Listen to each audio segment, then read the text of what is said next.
이제 어떠한 산업이든 예를 들면 에어컨 산업이다 그러면 에어컨 산업을 보려면 에어컨 시장이 얼마일까? 저게 시장이 100원어치일까? 1000원어치일까? 여기서부터 시작이 되는 거 아닙니까? 그럼 우리가 골프 산업에 대한 얘기를 하면서 골프 산업의 정리가 안 돼갖고 얘기를 듣다 보면 혼선이 될 것 같아서 제가 잠깐 좀 설명을 드리면 골프 산업이라는 크게 우리가 골프 산업이라고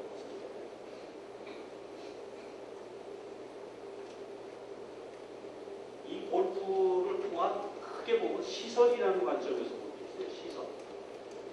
이게 이제 일종의 골프장이나 연습장이나 이런 거. 그럼 이건 건설 산업도 되고 조명 산업도 되고 디자인 산업도 되고 그 다음에 또 하나가 뭐냐 장비라고 볼 수가 있어요. 장비. 가장 이제 편안하게 여러분들한테 설명을 해요. 그 다음에 서비스라고 볼 수가 있어요. 장비라고 얘기하는 건 뭐예요? 골프채, 입는 옷, 골프화, 골프공, 완전 장비.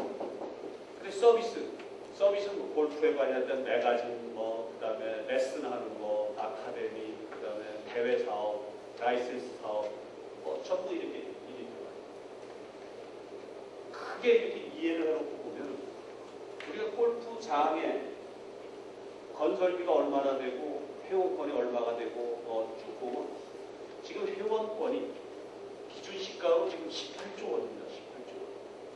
우리나라 골프장에 현재 발행된 골프 회원권의 기준 시가 총액이 18조 원이에요. 18조 원이면 30대 대그룹을 전부 대주주로 장악할 수 있는 거예요. 회원권 시장. 그럼 회원권이 아까 제가 저쪽에서 얘기할 때 어땠어요? 회원권 시장은 개발을 촉진하기 위해서 회원권을 먼저 분양해서 그 돈을 갖고 개발을 했지 않습니까? 그게 바로 시설산업 중에 하나겠죠. 그죠? 연습장. 우리나라 골프 연습장이 몇 개쯤 되는 것 같아요? 그냥 느낌에. 대충 한 몇 개? 감히 모자 쓰셨으니까 대답해 주시죠. 몇 개쯤 될 것 같아요? 골프 연습장이 네? 네? 몇 개? 안 됩니다. 4,000개 됩니까? 4,000개. 정확하게 2,760개 돼요. 그런데 2,760개가 실외가 한 1,000개고 1,800개가 실내. 그 다음에 서울 경기에 붙어 있는 게 한 60%고 나머지 40%가 지방. 그 중에 벌써 한 650개 정도로 추정되는 연습장은 경영 악화가 와요. 지금. 자, 그러면 제가 이제 얘기가 또 글리 들어가다 보면 그쪽이 또 깊어지는데 연습장 2,700개가 하나에 여러분 1억만 들어갔다고 합시다. 한 2억은 잡아야 되겠죠. 대형 같은 한 100억, 200억 들어가고 실내 조그만 거는 한 1억 그러면 평균 한 3억, 2억, 3억 정도 계산하기 좋게 한 2억만 잡았을 때 2,700개 그것도 얼마야? 5,700억 겠죠. 여러분 레슨 시장이 얼마가 될 것 같아요? 레슨 시장. 여러분들이 지금 레슨을 목적으로 라이센스를 딴다고 하면 직접적인 건데 마이크.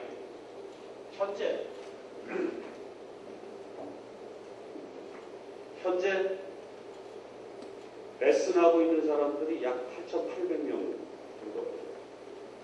그럼 그 사람들이 한 달에 자기 생활은 돼야 그 업을 할 거 아닙니까? 그럼 그 생활이라고 하는 것이 최소한 적어도 한 200만 원 수입 내지는 150만 원 수입 정도라고 가정을 해보면 150만 원 곱하기 9,000명 해보세요. 그것도 엄청난 시장. 근데 그 시장은 논리 들어가죠. 서비스 시장. 그죠? 이걸 나누고. 이거는 산업 분류할 때 일반적인 마케팅에서 이렇게 다 합니다. 시설, 장비, 서비스. 그래서 이만큼 우리 골프 산업이 엄청 큰데 어차피 저걸 먼저 썼기 때문에 그 교재 중에 보시면은 7페이지를 보십시오. 7페이지 거를 옆으로 보면 그 내용입니다. 시설업이 있죠? 그 다음에 제가 장비라고 썼나요? 이거 용품업이 장비업이죠. 서비스업. 그러면 여기에 보면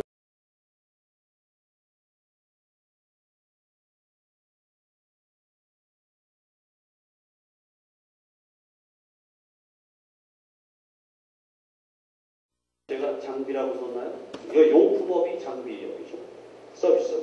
그러면 여기에 보면은 골프장, 연습장, 또 가리골프장, PP코스 이거에 관련된 개발을 컨설팅하고 그 다음에 설계하고 인허가하고 그 다음에 토목공사, 조경공사, 시공 들어가고 뭐 이런 것들이 전부가 시설업에 있어서의 건설업 규모가 되고 그 다음에 그 시설을 운영하는 운영업이 또 있겠죠.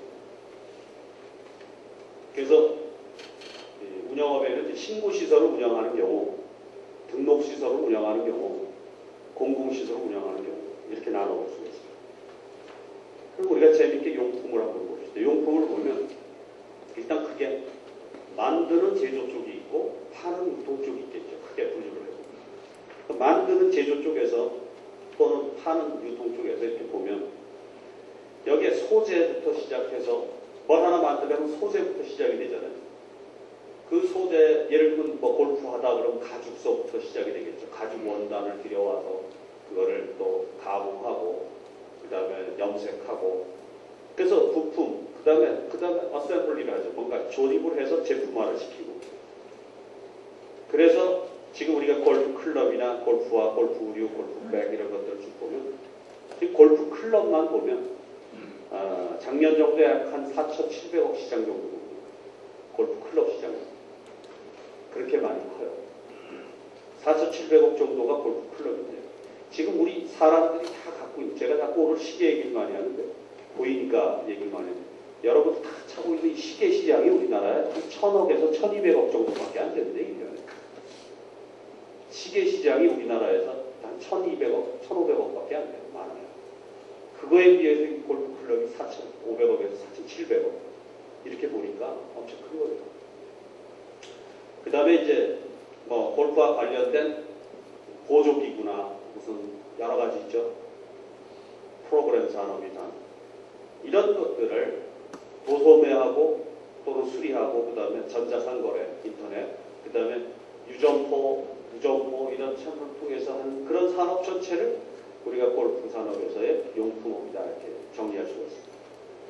그 다음에 이제 재미있는 게 이제 지금까지는 시설이나 용품은 금방 다 이해가 가는데 서비스업을 한번 보세요. 일단 경기업, 마케팅업, 정보업으로 나눠봤을 때 경기업은 이제 아마추어 단체, 실업연맹, 프로구단, 대회사업, 이벤트업, 경기보도산업 대회가 사업화가 되고 있는 지금 현실이 지금 막 그 우리나라는 이제 조금 막 돌아오는 상황이에요. 근데 지금 예를 들어서 어떤 아마추어 대회를 한다 그러면은 협찬이나 스폰서 정도가 결국은 이익으로 돌아오는 상태다 보니까 대회 사업이 활성화가 되지는 않아요. 자, 무슨 얘기냐? 대회 사업도 자 어떠한 대회를 출전할 선수들을 갖다 놓고 이거를 방송 중계를 하도록 만들어서 방송 중계로부터의 어떤 돈을 받고 그 돈을 갖고 이 선수들하고 쭉 하면 이게 바로 스포츠 마케팅의 논리인데 그렇게 해서 이익 사업으로 지금 미국이나 이런 데서 많이 있어요. 우리나라는 아직도 이익 사업까지 못 가도 약간 이제 협찬 중심으로 하면은 그 정도 부분이 나오는 그런 상태예요. 또 마케팅 대행업이나 에이전시, 매니저먼트, 선수 양성업. 선수 양성업이 이제 그거죠. 레슨이라든가 뭐 기타 뭐. 그다음 에이전시나 매니저먼트도 지금 이제 앞으로 가능성이 있는 산업 중에 하나죠. 예를 들어 지금 한 중고등학교 애들 중에 이 애가 좀 골프로 좀 성장할 것 같다. 그래서 매니지먼트를 하기 시작을 하면 앞으로는 그것이 지적자산권 이런 쪽을 보호가 되기 때문에 큰 산업으로 또 나올 수가 있어요. 그래서 조금 옛날 아까운 추억이라 그래야 되나 좀 재미있는 여담을 드리면은 1981년도에 처음 만들어진 우리나라 중고 골프 대회가 있어요. 중고등학교 선수들을 위한 골프 대회를 그 당시 골프 매거진에서 주최를 해갖고 우리나라 처음으로 만들어진 학생들 대회입니다. 1981년도에. 근데 제가 어떻게 하다 보니까 그 대회하고 인연이 됐어요. 그러다가 그 몇 년 뒤에 그 대회 부대회장을 제가 맡았는데 그때 박세리 선수가 중학교 1학년 때 처음 출전해서 3등인가 하고 2학년 때 와서 1등을 했어. 중등부에. 그때 소정의 장학금을 우리가 하자 그래갖고 장학금을 근데 그때 하나를 줘야 돼.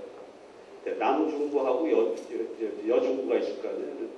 남중부 우승한 애가 있고 여중부 우승한 애가 있고 여중부는 박세리였고 남중부는 이제 우리 그 위원들이 누굴 줄 것인가. 그런데 비하인드 얘기인데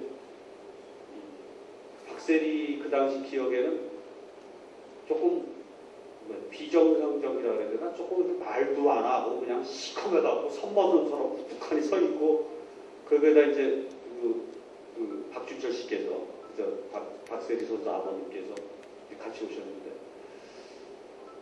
좀 이렇게 뭐랄까 묘하게 좀 안 가는 거야 이제 흐름이. 그러다가 이제 그 남학생을 주자. 그런데 그 당시 이 골프 매거진에서 그걸 주는 조건 중에 하나가 5년간 매니저먼트를 한 걸로 돼 있어요. 그때 이제 제가 왜 이 얘기를 잠깐 하냐면 그때 이쪽으로만 갔으면 최소한 삼성에서부터 엄청 받았을 거라고, 그죠? 고등학교 2학년 때 계약했죠, 삼성을. 박세리 선수가. 아마. 그러니까 그 기간 안에 들어와 있으면 그 권한을 갖고 있는 거거든. 그게 바로 매니지먼트 에이전시 사업들이거든요. 그걸 좀 구체화시키다 보면 이제 여러 가지가 있겠지만. 근데 모르겠어요. 여러분들이 이 카자 자격증을 라이센스를 취득하겠다는 목적 중에는 레슨이나 여러 가지가 있겠지만 제가 이 부분을 조금 설명을 길게 하는 이유가 할 일이 많다는 얘기죠. 지금 벌써 업종이 많죠, 지금. 그래서 제가 다른 강의 가면은 이런 저걸 한번 해봤어요. 40명이 골프에 관련된 직업에 대해서 한 사람씩 한번 얘기를 해보라고 그러거든요. 그러면 골프 잡지 기자도 나오고 뭐도 나오고 막 직업이 나오고 그 직업을 저 분류에 의해서 다 써보라 그래야지. 크게 칠판을 해서 한번 같이 토론해. 그러면 전부 다 끝나고 얘기가 골프 쪽에 해먹고 살 거 많네. 네? 골프 쪽에 해먹고 살 게 많네 이렇게 생각해요. 그래서 제가 여기 마케팅업 중에 매니저먼트 에이전시 사업 이걸 좀 설명하면서 그래서 골프 산업에서 마케팅이 중요하다 하는 얘기를 하게 됩니다. 그래서 마케팅의 강점을 좀 설명을 좀 드리고자 하고 그 다음에 정보업 쪽에는 보시다시피 즉 골프 게임이라든가 회원권 판매 대행업이라든가 무슨 골프 복권 사업 그 다음에 골프 관련된 신문이나 출판 사업 그 다음에 방송 매체 골프 여행 사업 골프 관련된 음성 정보 서비스 지난번에 보니까 거리 측정하는 안내 사업 많죠 그런 거. 하여튼 상당히 많아요. 근데 앞으로 이제 골프 전문 어떤 의학하고 정보 이쪽에 대한 이런 것도 있고 멤버십 사업도 있고 그래서 골프 산업을 조금은 저런 각도에서 우리가 분류해 보니까 엄청 크다 하는 것을 아마 여러분들은